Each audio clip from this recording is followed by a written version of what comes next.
بسم اللہ الرحمن الرحیم۔ جب حضرت محمد رسول اللہ صلی اللہ علیہ وسلم عمرہ کرنے کی غرض سے مکہ جا رہے تھے اور حدیبیہ کے مقام پر ٹھہرے تھے، تو آپ نے حضرت عمر رضی اللہ تعالیٰ عنہ سے کہا کہ آپ جائیے اور مکہ کے قریش کو یہ سمجھائیے کہ ہم صرف زیارت کے لیے آئے ہیں، ہمارا کوئی مقابلہ کرنے کی نیت نہیں ہے۔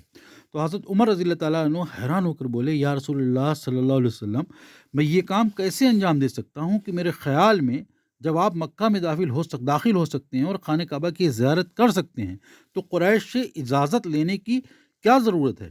حضرت عمر رضی اللہ تعالیٰ عنہ مضبوط جسم، بلند قامت اور چوڑے سینے کے مالک ہونے کے علاوہ قول کے پکے، بات کے اٹل اور انتہائی صاف کو انسان تھے، لیکن کچھ پیچیدگیوں کو بروقت سمجھ نہیں پائے تھے۔ حضرت عمر اہل تزکیہ بھی تھے، اسی لیے عام لوگ انہیں ذکی کے لقب سے بھی پہچانتے تھے۔ عرب باشندے ایسے افراد کو جو راست گفتار اور بلند کردار ہوں ذکی کے نام سے پکارتے تھے۔ بہت سے لوگوں کی نظر میں اچھے اور برے کے درمیان ایک فاصلہ ہے، اور اس فاصلے میں کچھ ایسے بھی مرحلے ہیں جب وہ اچھے اور برے کے درمیان فاصلے کو تسلیم نہیں کرتے۔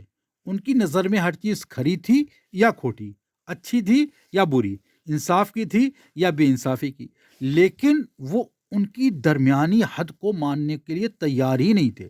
حضرت عمر رضی اللہ تعالیٰ عنہ کی نظر میں اسلام ایک سچا اور برحق دین ہے اور مسلمانوں کو اللہ کی حمایت حاصل ہے، لہٰذا ان کے خیال میں اس بات کی قطعی ضرورت نہ تھی کہ مسلمان مکہ میں داخل ہونے کے لیے قریش سے پیشگی اجازت لیں۔ یہی وجہ تھی کہ انہوں نے ایلچی بن کر قریش کے پاس جانے سے معذوری ظاہر کر دی۔ تب پیغمبر اسلام حضرت محمد صلی اللہ علیہ وسلم نے یہ ذمہ داری حضرت عثمان رضی اللہ تعالیٰ عنہ کے سپرد کر دی۔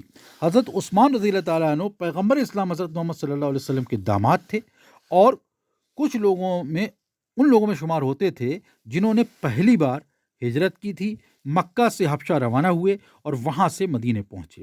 حضرت عثمان رضی اللہ تعالیٰ عنہ پیغمبر اسلام حضرت محمد صلی اللہ علیہ وسلم کی صاحبزادی حضرت رقیہ رضی اللہ تعالیٰ عنہ کے خاوند تھے، اور ان کی وفات کے بعد انہوں نے حضرت محمد صلی اللہ علیہ وسلم کی دوسری بیٹی حضرت ام کلثوم رضی اللہ تعالیٰ عنہ سے نکاح کر لیا تھا۔ حضرت عثمان رضی اللہ تعالیٰ عنہ عمدہ لباس پہننے اور مختلف محفلوں میں شریک ہونے کے شوقین تھے، اسی لیے انہیں مجلسی آداب سے پوری واقفیت تھی۔ وہ گفتگو کے دوران کسی بھی بات کی صراحت سے مخالفت نہیں کرتے تھے، بلکہ زیادہ تر مصلحت اندیشی سے کام لیتے تھے، جبکہ حضرت عمر رضی اللہ تعالیٰ عنہ کسی پردہ پوشی یا مصلحت اندیشی کے بغیر اپنے نظریات کا اظہار کر دیتے تھے۔ حضرت عثمان رضی اللہ تعالیٰ عنہ ایک سماجی یا بقول ہمارے سوشل انسان تھے، اور مختلف مجلسوں میں اٹھنے بیٹھنے کی وجہ سے ان کی عادت بن چکی تھی کہ وہ کچھ اس انداز میں گفتگو کریں کہ کسی کی رنجش کا سبب نہ بنے۔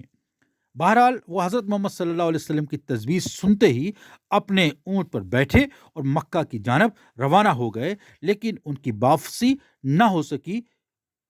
جہاں مسلمان ٹھہرے تھے وہاں یہ افواہ پھیل گئی کہ حضرت عثمان رضی اللہ تعالیٰ عنہ کو مکہ میں نظر بند کر دیا گیا ہے۔ پھر یہ خبر بھی موصول ہوئی کہ حضرت عثمان رضی اللہ تعالیٰ عنہ شہید کر دیے گئے ہیں، لیکن ایسا نہیں تھا۔ وہ اگلے ویڈیو میں انشاءاللہ تبارک و تعالیٰ آئے گا۔